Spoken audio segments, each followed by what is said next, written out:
Hey, Lounge fans. Before this episode begins, we want to thank our corporate partners, EY and Protiviti, for helping to make this podcast possible. Stay tuned to the Lounge and BHSA for some exciting opportunities with all our fantastic corporate partners. Now, on to the show. Welcome to the Lounge.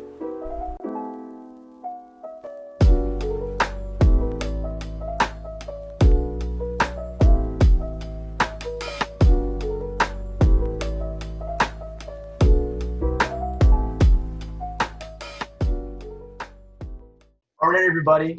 Hello and welcome back. Hello. Much anticipated return to the Lounge of BHSA podcast. I'm Nate Lennifer, joined as always by my co-host Mohak Desai. Mohak, it's been too long, man. How are you? Hello, Nate. How's it going? It's going. We've took a couple weeks off, but now we're back. We did. Refreshed and ready to go. I am back in Philadelphia. It feels good to be back in the city. Back With the broken arm? With the Little broken cast? arm. That's the one downside of it, man. New addition. A tennis accident gone wrong has resulted in a broken elbow for your host. Sneaky, man. Tennis is the last sport you'd expect to get hurt in, but It really is, isn't it? But you know what? I never cease to amaze myself in the ways that I can get hurt. It just happens. But you know what? The show goes on, and we're here to deliver a great show to our Lounge fans. And we do have a good show today with Dr.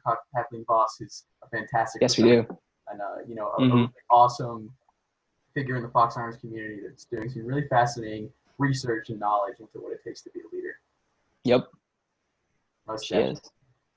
But without further ado, Mohawk, time to bring in our guest, Dr. Voss, and, have a great conversation. All right, everybody, we are back and joined by Dr. Kathleen Voss. Dr. Voss, thank you so much for joining the Lounge. Really appreciate it. Thank you.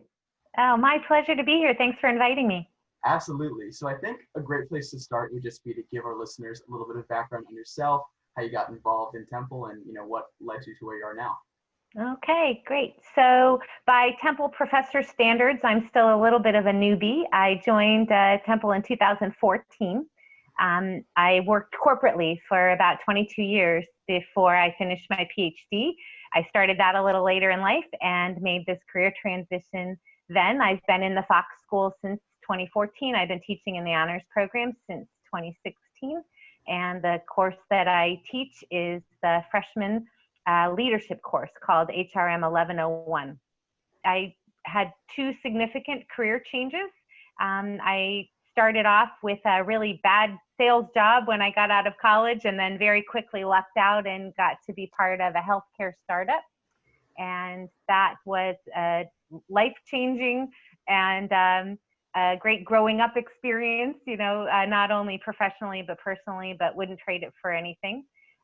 When we sold that business, I used the proceeds to go back to graduate school for the first time, and ended up navigating into talent management. That's the space that I work in.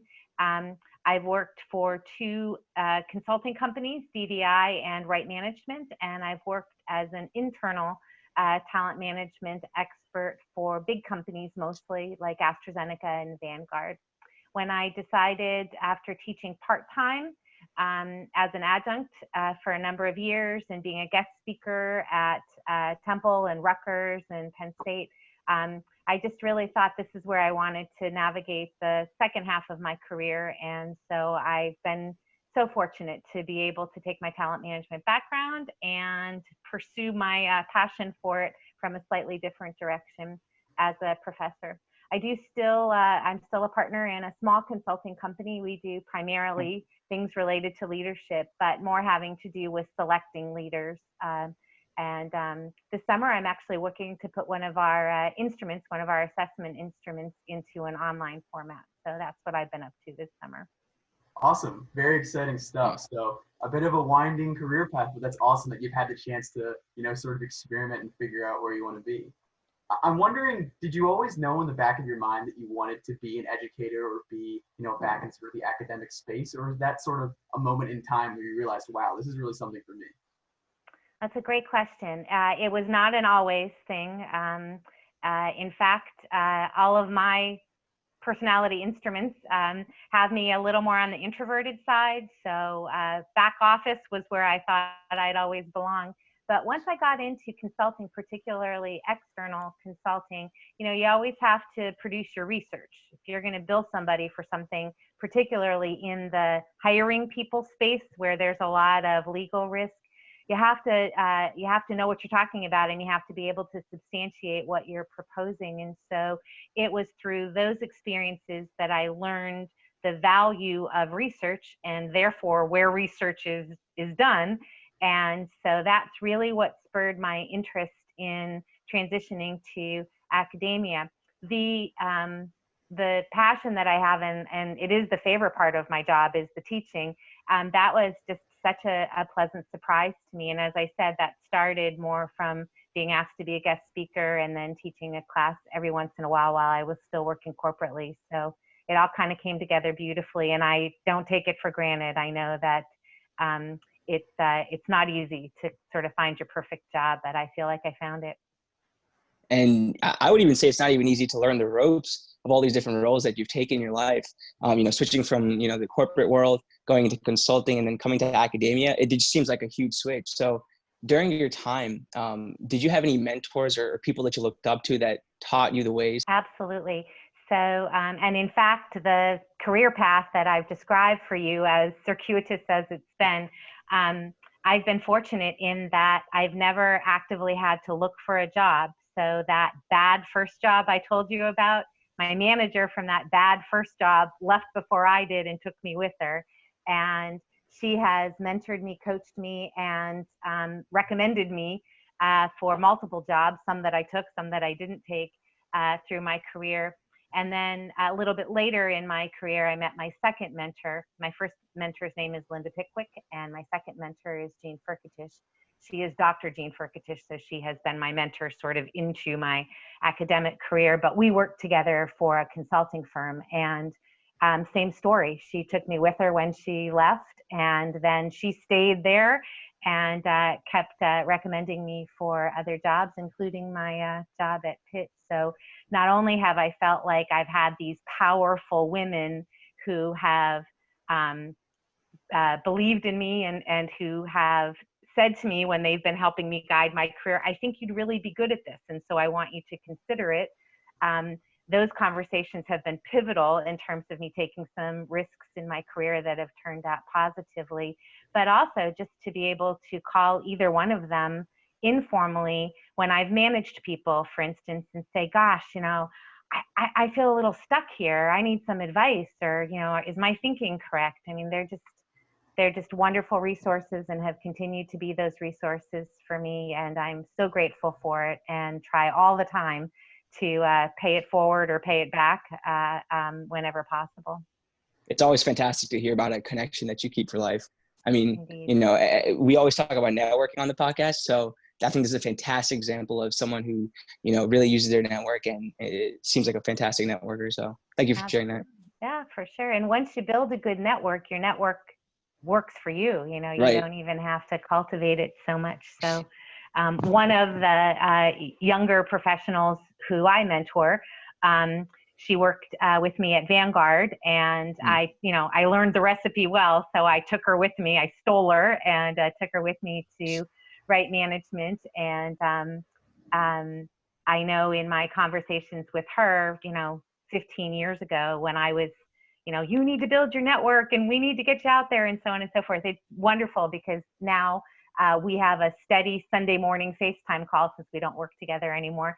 And she tells me all the time that she feels like she hears me talking. I don't think this is a compliment, but she feels like she hears me talking because she's all over her people on her team, that they need to build their network and take care of it and treat it well, treat it as the asset that it is. But I'm glad that you are believers in networks, so I don't need to go on any more than I already have about how important they are.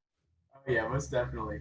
In a way, just like they say, you always become your parents. In a way, I guess you can always become your mentors as well. So Indeed.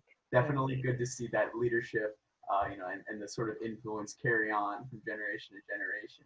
But, now that you've been able to leverage all these fantastic mentors to put you in the place you are now, I'm wondering, in your experience now on the academic side of things, you have your research, but also a huge part of it is working with, the majority freshmen, the incoming class, the next class of the Fox Honors sort of legacy. So what, in your opinion, makes a great professor, and how is a great professor like a great leader?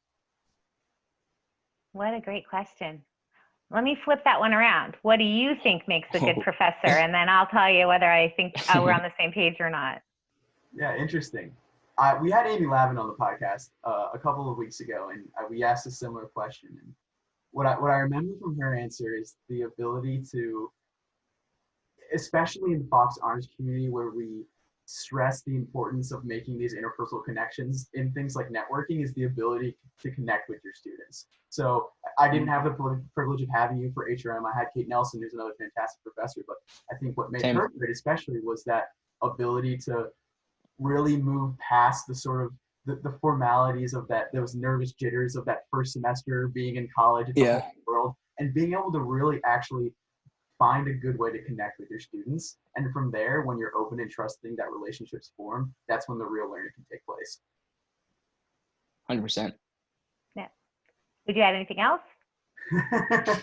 Well, I'd be interested to see, once that relationship's formed, how do you as a professor sort of take it to the next level and develop the talent, as you might say? Right. Well, thank you so much for thinking about the question that you asked me to answer, and I won't dodge it. I'll let you know what I think. But in terms of the follow-up question, I'll start with that one. So one of the ways that I know, or that I try to figure out whether I've had impact, is an informal one. And that is, do my students come back to me to visit? Do they ask me for recommendations? Do they ask me for career advice? And as long as that's happening, and not just the year after my class, but the whole way through, that builds my confidence that I'm doing something right in terms of building that connection. But as a professor, I think that it's a careful balance, especially working with students primarily when they're freshmen, and students that are already so gifted, to be in the honors program, to know that there has to be and needs to be a balance between sort of my caretaking of those students and my advice and so forth, and really influential or bias them in any way that early in their decision making. So I think for me, it's balancing that connection, but always making sure that the door is open, and always keeping in touch. Sometimes if I haven't heard from a student that I've, had a lot of contact with for a little while, I'll reach out, whether it's on LinkedIn if they're no longer at Temple, or on email, and check on that student. But also knowing that students get to a point where if they don't need me as much anymore for the questions that they've been coming to me for, that's probably success, and not worrying about that, etc. In terms of a good professor, I think that what you're describing, and I think that Dr. Lavin is a perfect example, and I think she was voted Honors Faculty of the Year last year, which is so well deserved. And I think she, is the epitome of, she's so smart and she's so organized, and she delivers learning to students in a way that is credible, and there's no questioning who's in charge of her classroom, but she does it in a way that is gentle, and she's funny, and she makes digital information fun and easy to understand. And I think that I just can't say enough about her as an example, but for students that aren't lucky enough to know her or take her class, some of those characteristics that I've described, I think, are so important. So it has to be meaningful. There has to be connection. It does have to be fun at some level. But I think as a professor, we have to be organized. I think that students only enjoy the fun professor for so long if you don't have your stuff together and you aren't following your syllabus. And if the commitment is the exam is next Friday, the exam is next Friday, and that kind of stuff. So less glamorous, but I think equally important. And I think ultimately it's about, if I'm asking you to do your homework, I better do mine. So in 2020, in my class, certainly we have to talk about some historical examples because we're talking about leadership and that's important. But, I need to be prepared and to engage the students in conversations about what you're reading about right now and what's important right now and what's going on. So I think that's important as well from an educational point of view. Mm-hmm. And, I think there's two sides to it. The professor can only do so much. It's then the rest of it's up to the student on if they want to learn, truly learn. And so, I think Fox Honors is definitely an organization that all the professors that I've had at least have done that very well. And so I think we're very lucky to have excellent professors like you. During your time as a Fox Honors professor and, not only teaching your own classes, but things you've heard from your friends and faculty in the Fox Honors community, what are some of the highlights of being a Fox Honors professor? Oh gosh, where to begin? That was good to hear. Yeah, I mean, what a wonderful community to be a part of. I mean, I think that your academic advisors and the staff who run the program work so diligently to make sure it is an experience and that a community is built. But I think that much of that is also just organic in terms of the quality of students that join us in the program. It is just a wonderful group to be a part of, a wonderful experience. It's like a safe, happy place in Alter Hall, down there. You walk through those doors and it's, you can just feel it. So being a part of that is tremendously rewarding. I think from a professional point of view, the Fox Honors student comes in, as I said, I mean, you're all brilliant and you're gifted and that's why you're in the program. And so right from the get-go, I'm always so inspired. Every student, prepares and does the work and participates and takes seriously the commitment that they're making to other students. In my class, we do a lot of team projects and so forth. It's pretty typical for most classes, but it's just a joy to be a part of that and to feel like students are thinking about what we're learning and starting to practice some of the things that we talk about that are so important. Students are not shy about providing feedback, which is so important, not just at the end of the class, but all the way through. And it's a great way to be a teacher, to have such a fantastic group of students. It sometimes doesn't feel like work as much as it feels like a really positive experience. Right. And the community is something that Nate and I have reiterated time and time again on this podcast, because that's one of our favorite things too. So we agree with you like 100% there. We're going to put you on the hot seat for a second though. Do you think there's anything that frustrates you about the Fox Honors experience, or anything that you see where there's room for improvement? Probably the only thing that I've ever found frustrating, and it doesn't happen very often, and when it does happen, it doesn't happen for very long. That tells you a little bit about my approach to my classroom.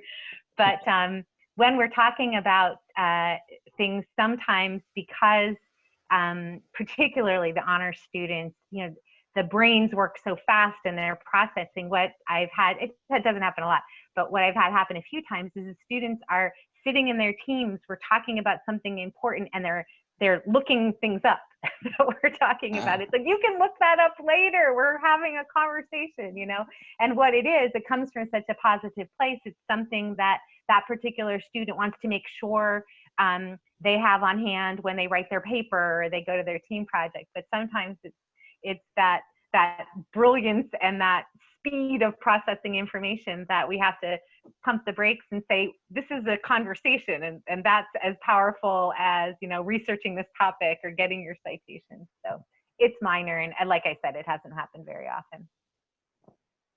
Most definitely engage in the conversations for incoming freshmen. That's the best part of all the classes, is the opportunity to get to converse with professors. But exactly. If you don't mind, I'd like to shift gears a little bit towards the more research-oriented, positions in your role. So I'd love if you could give the listeners just a general synopsis of the research that you've been engaging in, anything you've been particularly fascinated with over the past couple of years in your research. Sure. So my area of research is uncivil behavior at work. And specifically, my dissertation was on female-to-female workplace bullying. My follow-up research on the same topic, just approaching it from a slightly different point of view, which is why don't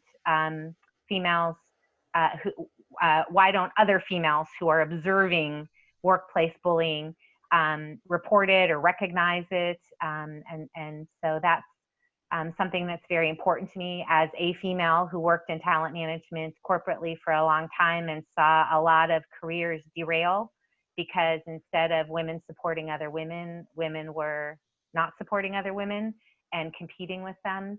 So I felt very strongly that it was what I wanted to pursue as my research topic, and thankfully my dissertation committee was very supportive of that. And then one member of my dissertation committee, Dr. Blau, has helped me with the follow-up research that I've done. However, more recently, I haven't been doing academic research. As I said, I've been taking some of the assessment instrumentation that I'd created earlier in my career, and I'm trying to figure out how to get it working online. It's a lot for me to learn. You know, I didn't grow up with technology, and it's so exciting for me. And even if it wasn't exciting, if you're going to be working, you're got to be working with it. So that's been sort of eating up my time lately.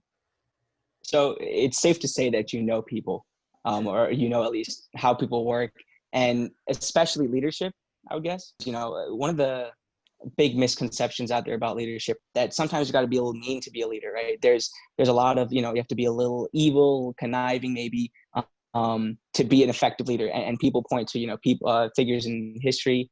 And so what do you think of that? What makes a leader, and what are some maybe unexpected qualities that make a good leader that people might not think about? Sure. So your observations are spot on. You know, our friend Adam Grant over at Penn has done this amazing research about givers and takers, and, you know, sort of who gets ahead in the workplace. And I'm massively oversimplifying his research, but for our purposes, it just illustrates exactly what you're speaking about. And I think that there is a fairly well accepted assumption that you have to be competitive to be promoted into senior positions. Entrepreneurs have to be a little self-serving or selfish, and, you know, in order to make something out of their idea and therefore be able to lead an organization, etc. And I'm not disputing that folks that demonstrate a little more self-interest and a little less collaborative spirit sometimes do get ahead earlier because they're having conversations to position themselves in a way that others are not. And so when your manager or when senior leaders are making promotion decisions out of a pool of 20 or 50 or 100, you know, from more junior positions, it does sort of portend that the person that's made themselves known or who's made sure their accomplishments were visible may very well get that first couple of promotions.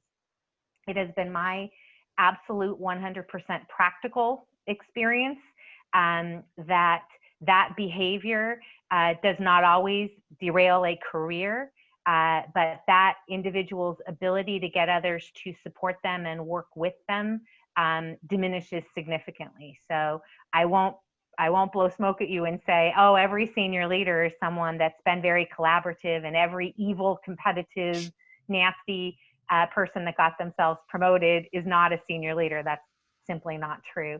But over the course of my career, what I have seen is that individuals who behaved ethically, individuals who behaved in the workplace collaboratively, you know, understanding that the sum of our efforts is going to make all of us look better than any one of our individual efforts, and that sooner or later, positioning yourself positively by tearing other people down, it creates residue on you. It becomes something that is your reputation, and that leads to that people not wanting to work with you, and it leads to people not wanting you to work for them, because if you tore down somebody else in order to get promoted, what are you going to do to your manager? The ethical, collaborative leadership that I see corporately, that I see in my own practice with leaders who I know personally, that I see in my research for my classes.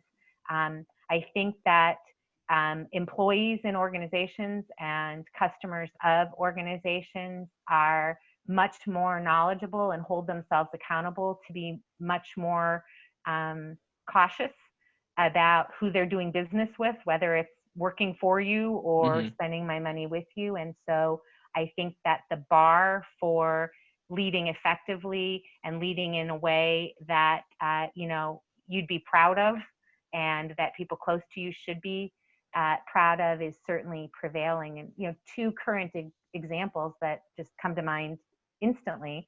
The current CEO of Google, Sundar Pichai, he's done incredible work. He inherited a successful company. He inherited it from founders who I don't think any of them are branded as evil, but I don't know that any of their leadership is top of mind when we talk about benevolent leaders. Right. And he's raised the bar in terms of his own behavior, in terms of the investments that he's made in making sure that employees at Google feel that they are lifetime ambassadors of the firm.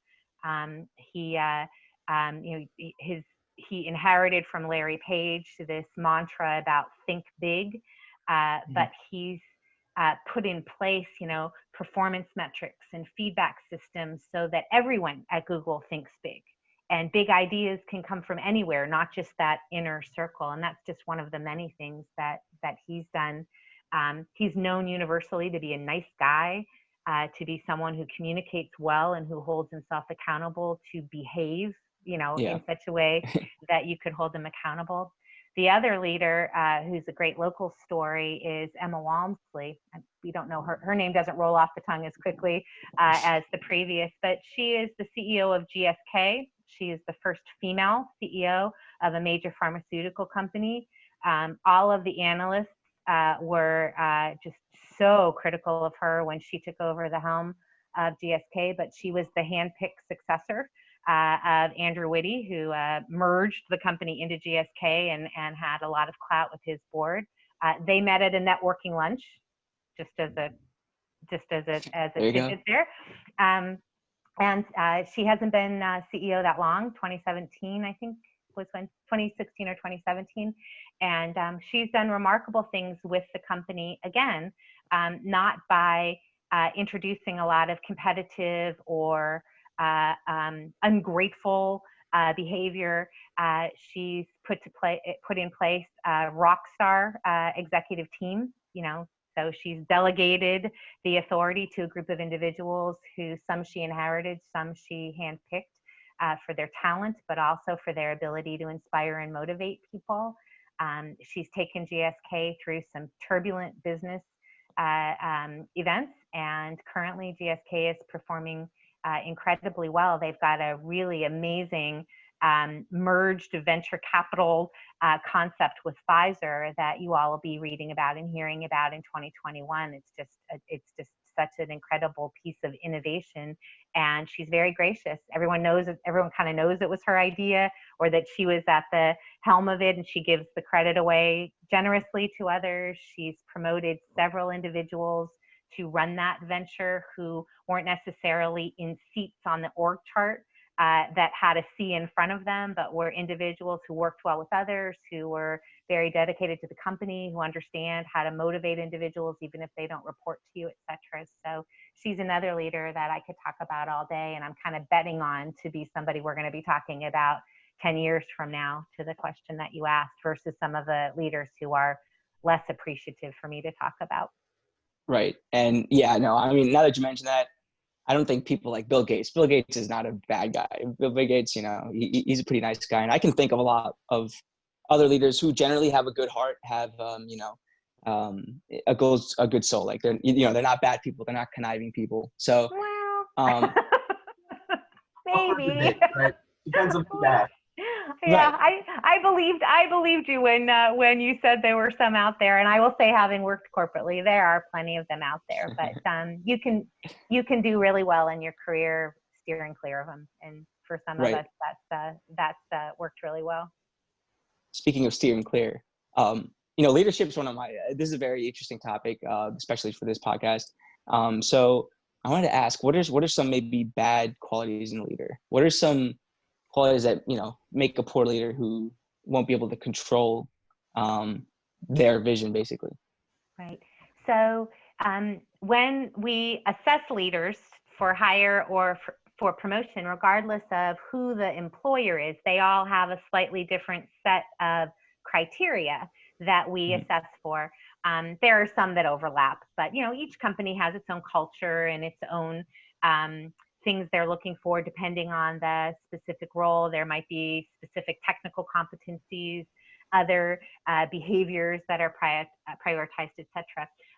But when we have that set of criteria, one thing that as a consultant, I help organizations do is to weigh, based on the assessments we do, competencies that are trainable versus competencies that are not, because you could get feedback from somebody like me that someone's not demonstrating a great deal of time management. Well, time management, you can train. There are tools, technology is helping us with that. So it might be a red flag, but it might not be a no-go decision. But once you get into competencies that are not trainable, you either got it or you don't, then if that competency is important to that organization, and if that prospective candidate isn't demonstrating that competency effectively, we've got a problem. So within that set of, sort of innate, not trainable competencies, the criteria that we see derail leaders, regardless of the company, typically for me have to do with, 3 key areas, and they're related to one another: integrity, self-control, and trustworthiness. And, if you're not demonstrating integrity, it's going to impact your ability to be trusted. But being trustworthy is more than just telling the truth and being authentic and so forth. So that's why I describe them separately. So those 3 haven't seen leaders be able to overcome them. Haven't seen employers be willing to hire around red flags or promote around red flags related to them. And that I see that out there in practice actually, I think is a positive thing, because I think those are pretty dangerous derailers for individuals who are going to be responsible for other people. Very fascinating. That's such an interesting correlation to think about between these personality characteristics, that if one's not in check, most likely, there's effects that, sort of cause this dominoes to fall. But as we wrap it up here, we spent a lot of time talking about the leadership qualities of the people at the very upper echelons of the corporate world, right? But as we scale back down the corporate ladder, and maybe we can now address some of our Fox Under students that are beginning their first summer internships or their very first full-time positions. Do you have any advice for those kinds of students that want to start instituting or learning from these powerful leaders and sort of instituting these leadership characteristics at the very lowest levels of their corporate careers? Sure. So, and we don't say low, we say emerging.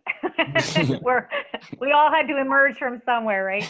But so I probably would give you advice around those same 3 competencies. They derail at all levels in the organization, and particularly integrity. I think that we all know, I don't need to tell you this, that very quickly when we spend a lot of time with people, which would be perhaps in the honors program, when we're taking a class together, when we're doing an internship, etc. Once somebody doesn't tell the truth, it's kind of hard to come back from that. Once somebody doesn't tell the truth more than once, typically that person's reputation is intact and not in a good way. So what I know, and it was a long time ago, but I do remember, those first few jobs when you're trying so hard to make a good impression, and it's confusing, and there's a lot coming at you, and you want people to think you're smart and you can operate independently. What I tell students all the time is, be you. when you go to that first internship, when you go to that interview for that first internship, but also remember what you're accountable for. So if you make a mistake, you're not going to lose your internship, and it's not that they're going to fire you for making a mistake.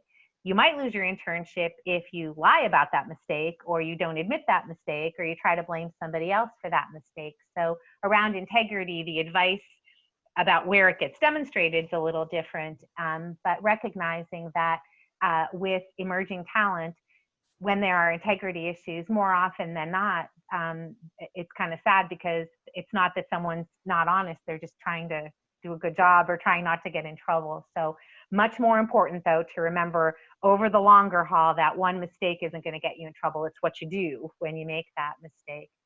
Self-control.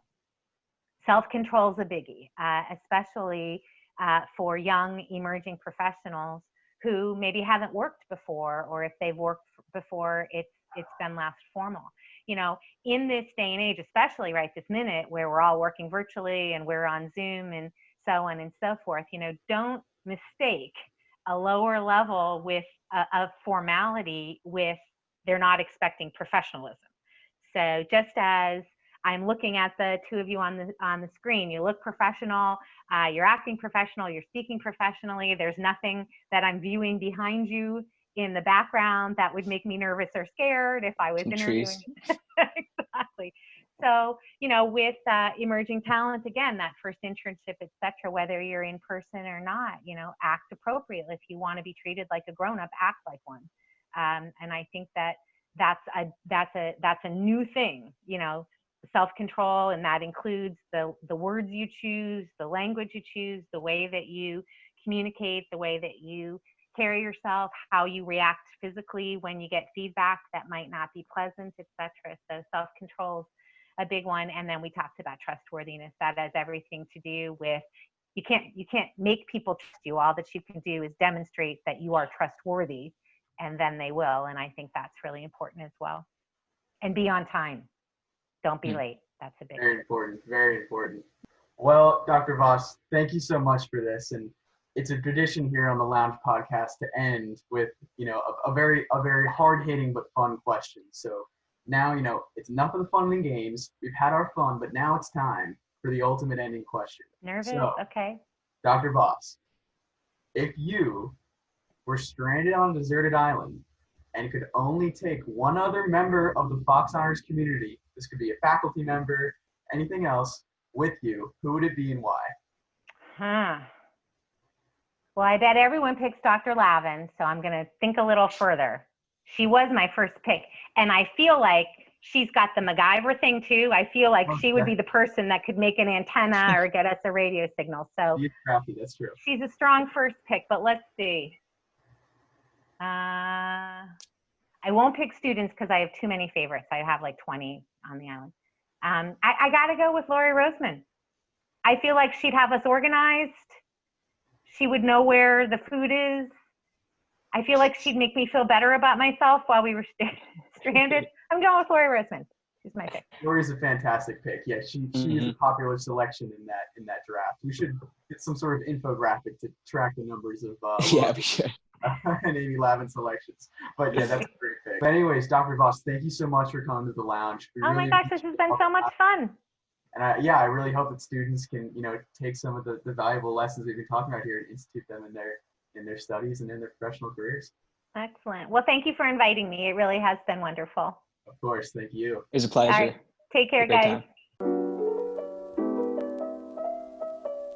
Thanks for listening to The Lounge, a BHSA podcast.